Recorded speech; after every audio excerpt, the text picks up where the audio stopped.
If you manage an architecture team, I want you to think about last month. How much time did your team spend creating architecture versus getting architecture adopted?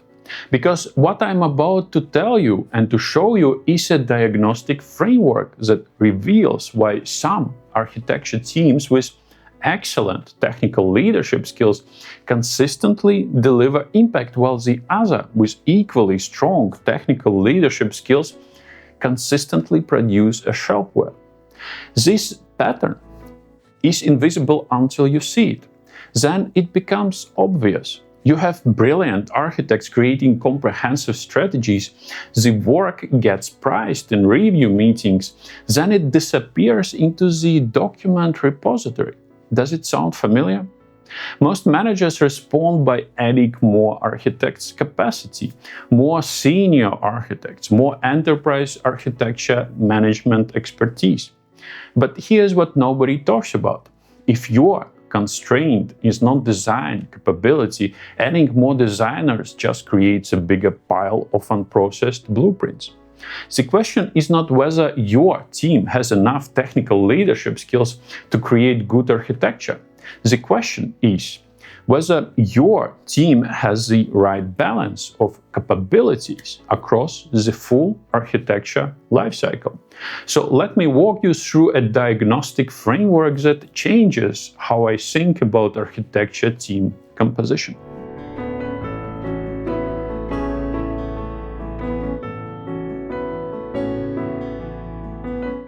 This brings us to the design to delivery staffing ratio principle.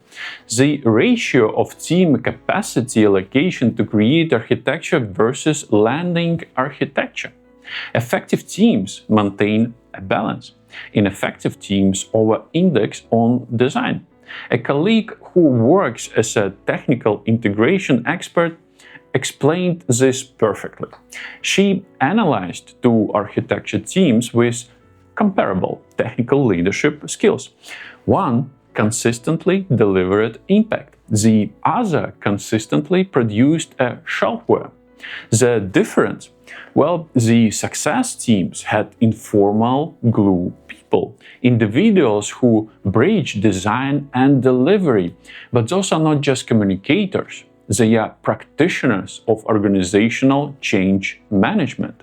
It takes specific technical leadership skills to sit with the skeptical DevOps lead and negotiate a compromise that saves the timeline but respects the architecture.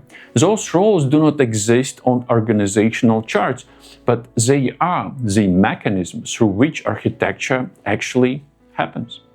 Think about it like a restaurant kitchen. Architecture teams are like kitchens stuffed entirely with chefs, but no servers, hosts, or managers. The food might be excellent, but it never reaches the customers. Adding more chefs just produces more food that sits in the kitchen. A restaurant needs the full system to work, cooking and service. The same for architecture. It needs the full system, design and adoption. Optimizing one without the other fails the whole operation. Or consider an assembly line where the design station produces 100 blueprints per day, but the implementation station can only process 10. The bottleneck is not the design capability, it is the downstream capacity. Adding more designers just creates a bigger pile of unprocessed blueprints. System throughput is determined by the bottleneck, not the fastest station. If adoption is the bottleneck in your software architecture team structure, invest more in design capacity is a waste. I look at this through the lens of team topologies. If your architecture team is purely a stream-aligned team producing documents, you are increasing a cognitive load on your developers. You need to shift your organizational chart to prioritize enabling roles. People who do not just write the standards but help teams implement it. For managers, this reframes your staffing decisions. A team of 5 architects with 0 service delivery capacity has a 5-to-0 ratio. No amount of design excellence will overcome 0 adoption capability. The design to delivery staffing ratio principle provides a diagnostic metric for team health. It reveals hidden assumptions about what architecture works actually means in your organization.